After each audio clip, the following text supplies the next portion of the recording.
చాలా కీలకమైనటువంటి ఎన్నిక. ఈ ఎన్నిక అనేది ఇటు రేవంత్ రెడ్డికి కేటీఆర్కి ఇద్దరికి ప్రతిష్టాత్మకంగా మారింది. ఎందుకంటే ఇప్పుడు for suppose KTR versus Revanth Reddy, ఇక్కడ మనం చాలా డీటెయిల్గా ఒకసారి మాట్లాడాలంటే ఇక్కడ మాగంటి సునీత వర్సెస్ నవీన్ యాదవ్ సంబంధించిన పోటీ పక్క పోయింది. ఇక్కడ ఏం జరుగుతూ ఉంది? KTR versus Revanth Reddy, BRS versus Congress. So ఇట్లా పోటీ అయితే జరుగుతూ ఉంది, ఈ విధంగా ఫైట్ జరుగుతూ ఉంది. ఇక్కడ చాలా స్పష్టమైన విషయం ఏంటంటే ఈ ఎన్నిక అనేది కంప్లీట్గా కాంగ్రెస్ పార్టీ పాలన అభివృద్ధి ఏ విధంగా ఉంటుందనే కోణంలో ఈ ఎన్నిక రుజువు చేయబోతుందని చాలా స్పష్టంగా తెలుస్తూ ఉంది. అదేవిధంగా కేటీఆర్ ఇప్పుడు బీఆర్ఎస్ పార్టీ ఉంటుందా ఉండదా తెలంగాణ రాష్ట్రంలో బీఆర్ఎస్ పార్టీ పరిస్థితి ఏంది అనేది ఈ ఎన్నికతో కూడా తెలిసిపోయే అవకాశం అయితే కనబడతా ఉంది. సో ఇక్కడ ఎందుకు కేటీఆర్ ఎంత సీరియస్గా తీసుకున్నాడు అనేది కొంచెం లోతుల్లోకి పోతే చాలా విషయాలు కూడా ఉన్నాయి.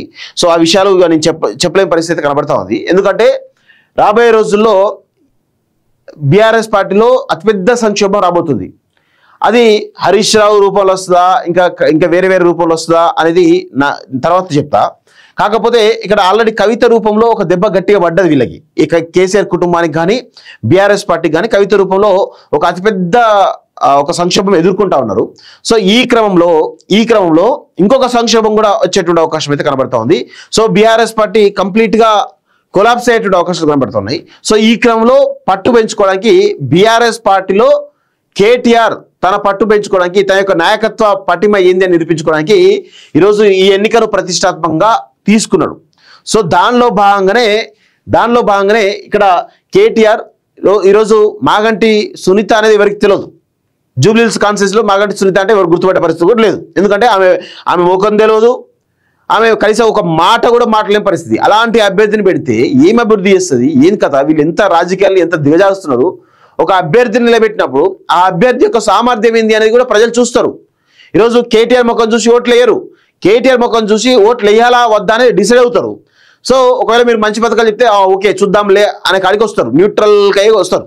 కానీ ఓటు ఈరోజు మాగంటి సునీతకి వేయాలంటే ఇక్కడ చాలా రకాల ఈక్వేషన్స్ ఉంటాయి. మాగంటి సునీతకు జూబ్లీహిల్స్ ప్రజలు ఎందుకు ఓటు వేయాలి అనేది ఒకసారి మాట్లాడితే ఆమె ఏమన్నా అధికారులతో మాట్లాడే పరిస్థితి కనబడుతుందా? ఇప్పుడు ఉన్నటువంటి ఎలక్షన్ ప్రచారంలోనే మాట్లాడలేకపోతుంది ఆమె. ఇక్కడ ఆమె ఏం మాట్లాడగలుగుతుంది అనేది ఒక పెద్ద ప్రశ్న ఈరోజు జూబ్లీహిల్స్ ఓటర్లో చాలా పెద్ద ప్రశ్న కనబడతా ఉంది. అసలు ఆమె అధికారులతోటి కానీ మాట్లాడుతుందా, ప్రజలతోటి రోజు పొద్దున్న లేచి కలవగలుగుతుందా, ప్రజల సమస్యలు తెలుసుకోగలుగుతుందా, ఏదన్నా అర్ధరాత్రో అపరాత్రో ఏదైనా ఆపద వస్తే ఆమె వస్తుందా, అర్ధరాత్రో అపరాత్రో ఈ అంశాలన్నీ కూడా జూబ్లీహిల్స్ ప్రజల్లో బలంగా నాటుకపోయినాయి. జూబ్లీహిల్స్ ప్రజలందరూ కూడా అసలు ఈమె యొక్క సామర్థ్యం పైన చాలా పెద్ద ఎత్తున అనుమానాలు ఉన్నాయి. ఎందుకంటే ప్రతి సంవత్సరం కూడా భారీ వర్షాలు వచ్చి వరదలు వస్తాయి. ఫర్ సపోజ్ ఏదైనా ఒక ఆపద వచ్చింది అనుకోండి, అర్ధరాత్రి పూట ఎవరు వస్తారు, మా కోసం నిలబడే నాయకుడు ఎవరు అనేది చాలా బలంగా కోరుకుంటున్నారు. సో ఇదొక మైనస్ పాయింట్ కేటీఆర్కి బీఆర్ఎస్ పార్టీ ఓడిపోవడానికి ప్రధానమైనటువంటి కారణం అవుతా ఉంది. ఇంకొక విషయం ఏంటంటే ఇప్పుడు మాగంటి సునీతకు సంబంధించినటువంటి మాగంటి సునీత ఎవరైతే ఉన్నారో తన యొక్క లీగాలిటీ ఏదైతే ఉందో లీగల్ వైఫ్ అని చెప్తా ఉంది.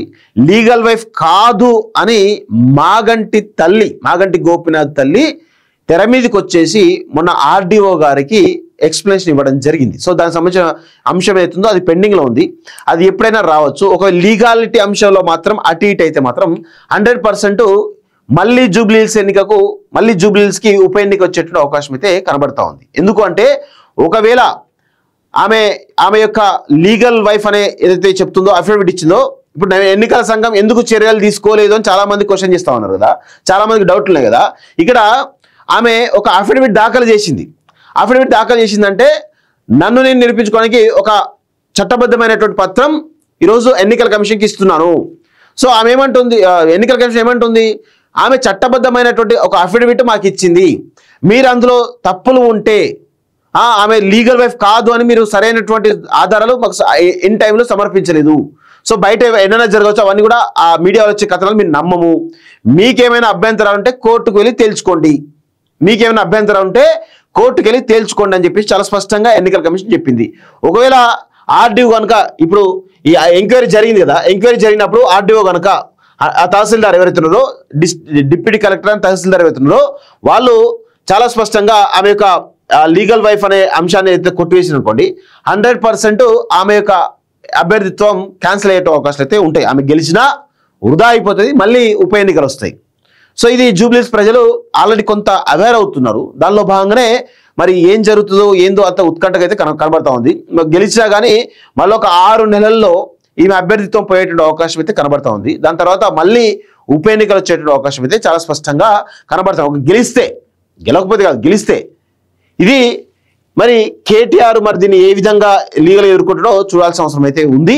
సో అదేవిధంగా ఇప్పుడు ఈ అంశం ఒకటి చాలా స్పష్టంగా కనబడతా ఉంది. రెండో అంశం, ఇప్పుడు కేటీఆర్ బీఆర్ఎస్ పార్టీలో అతిపెద్ద సంక్షోభం రాబోతుంది. దాని గురించి ఇంకా నేను డెప్త్గా మీకు అనలైజ్ చేసే ప్రయత్నం చేస్తా. బీఆర్ఎస్ పార్టీలో అతిపెద్ద సంక్షోభం రాబోతుంది. సో దానిలో భాగంగా కేటీఆర్ యొక్క నాయకత్వాన్ని ఈరోజు బీఆర్ఎస్ పార్టీలో ఉన్నటువంటి కార్యకర్తలే తిరస్కరిస్తున్నారు. సో అక్కడ 100% హరీష్ రావుకే ఎక్కువ మొగ్గు చూపుతా ఉన్నారు. సో చాలా మంది అనుకోవచ్చు, నువ్వు మొన్న వేరే అందుకే హరీష్ రావు గురించి చెప్తున్నాను, నేను గతంలో కూడా చెప్పిన హరీష్ రావు యొక్క సామర్థ్యం గురించి. సో ఇక్కడ హరీష్ రావు వర్సెస్ కేటీఆర్ ఫైట్ చాలా బలంగా రాబోయే అవకాశాలు కనబడుతున్నాయి. సో దానిలో బీఆర్ఎస్ పార్టీ కుప్పగూలిన ఆశ్చర్యం లేదు ఒకటి. రెండోది, బీఆర్ఎస్ పార్టీని హరీష్ రావు ఓన్ చేసుకున్న ఆశ్చర్యం లేదు రెండోది. సో ఇవన్నీ కూడా జరుగుతూ ఉన్నాయి కాబట్టి, ఇవన్నీ జరిగేటువంటి అవకాశాలు ఉన్నాయి కాబట్టి కేటీఆర్ ఈ ఎలక్షన్ పైన 100 కోట్ల రూపాయలు ఈరోజు పెట్టుబడి పెడుతున్నాడు. ఈ ఎలక్షన్లో కనుక గెలిస్తే 100% బీఆర్ఎస్ పార్టీ మొత్తం కూడా తానే ఓన్ చేసుకునే అవకాశాలు అయితే ఉంటాయి. కాబట్టి ఆ దిశగా జూబ్లీస్లో ఈరోజు డబ్బుల వరద భరిస్తూ క్యాంపెయిన్ కూడా అంతే ఫేరస్గా చేపిస్తా ఉన్న విషయం చాలా స్పష్టంగా మనకు కనబడతా ఉంది. సో ఇది కేటీఆర్ సంబంధించినటువంటి అంశం. ఇక రేవంత్ రెడ్డి విషయానికి వచ్చినట్లయితే, ఇక కాంగ్రెస్ పార్టీలోని ఒక వర్గం ఎవరు నవీన్ యాదవ్ ఓడిపోవాలని చెప్పేసి చాలా స్పష్టంగా కొంత ప్రచారం జరుగుతున్నట్టుగా అర్థమవుతా ఉంది. సో దీన్ని అంతా తేరుకున్నటువంటి రేవంత్ రెడ్డి ఆలస్యంగా తేరుకున్నాడు. సో గత 10-15 రోజుల నుంచి మానిటర్ చేస్తా ఉన్నాడు. ఎప్పటికప్పుడు మానిటర్ చేస్తూ ఏ విధంగా ఎలక్షన్ జరుగుతూ ఉన్నాయి, ఏ విధంగా గెలుపు అవకాశం లేని కొనలో జరుగుతుంది. ఎందుకంటే ఇక్కడ నవీన్ యాదవ్ను ఓడగొడితే ఈరోజు రేవంత్ రెడ్డిని సీఎం పదవి నుంచి దించడానికి ఒక ప్రయత్నం జరుగుతోంది. అదంతా కూడా కేటీఆర్ డైరెక్షన్లో జరుగుతూ ఉన్న విషయం వాస్తవం.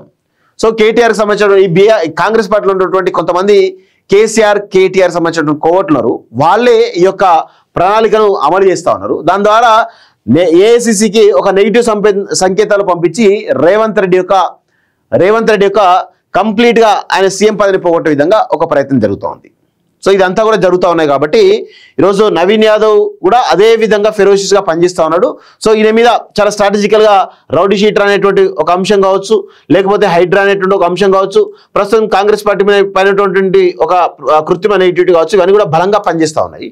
సో ఈ బలాన్ని దాటుకొని గనక నవీన్ యాదవ్ గెలుపొందగలిగితే 100% రాబోయే 10-15 సంవత్సరాలు నవీన్ యాదవ్ ఎమ్మెల్యేగా బలంగా స్థిరపడిపోతాడు జూబ్లీస్ కాన్స్టిట్యూన్సీలో. ఇంకో 10-15 సంవత్సరాల వరకు ఏ లీడర్ కూడా ఎదిగేటువంటి పరిస్థితి కనబడతలేదు. సో ఇక్కడ రహమత్ నగర్ నుంచి మొదలు పెట్టుకుంటే కార్పేంగి నగర్ కావచ్చు, లేకపోతే మోతీ నగర్ కావచ్చు, బోరబండ ఈ సర్కిల్లో కాంగ్రెస్ ప్రభావం బలంగా ఉంది. ఎర్రగడ్డ నుంచి మొదలు పెట్టుకుంటే అటు ఏజీ కాలనీ, మోతీ నగర్, బోరబండ ఇటు కొంత బీఆర్ఎస్ పార్టీ కొంచెం బలంగా ఉంది. సో ఇక్కడ మెజారిటీగా కొంత టఫ్ ఎలక్షన్ అయితే జరుగుతూ ఉన్న విషయం వాస్తవం.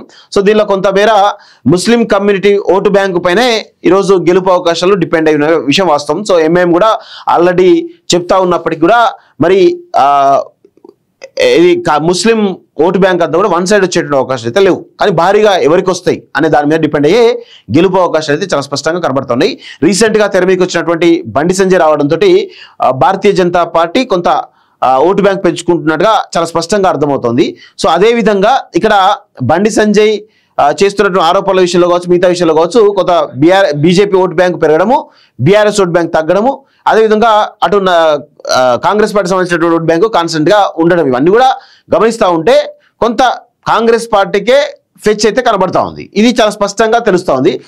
అమాంతం ఈ 2-3 రోజులు, దాదాపు ఈ 8వ తారీఖు ఈ రోజు, రేపు 9వ తారీఖు ఫైనల్ అయిపోతుంది. ఆ తర్వాత 10-11 అంటే ఇంకా 3-4 రోజులు కనుక రేవంత్ రెడ్డి వర్సెస్ బండి సంజయ్ ఇదే విధంగా ఒకరి మీద ఒకరు బలమైన విమర్శలు చేసుకుంటే బీఆర్ఎస్ పార్టీ ఓటు బ్యాంకు క్రమంగా తగ్గేట అవకాశం అయితే ఉంటుంది. సో దాన్ని లేపడానికి కేటీఆర్ కూడా ట్రై చేయడానికి అవకాశం అయితే కనబడతా ఉన్నాయి.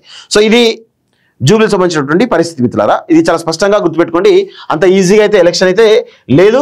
సో ఖచ్చితంగా రేవంత్ రెడ్డికి సవాలే, అదేవిధంగా కేటీఆర్కు సవాలే, అదేవిధంగా నవీన్ యాదవ్కు సవాలే, మాగంటి గోపినాథ్ కూడా, మాగంటి సునీత కూడా ఇది కొంత ఇబ్బందికరమైన అంశమే అనేది చాలా స్పష్టంగా కనబడతా ఉంది.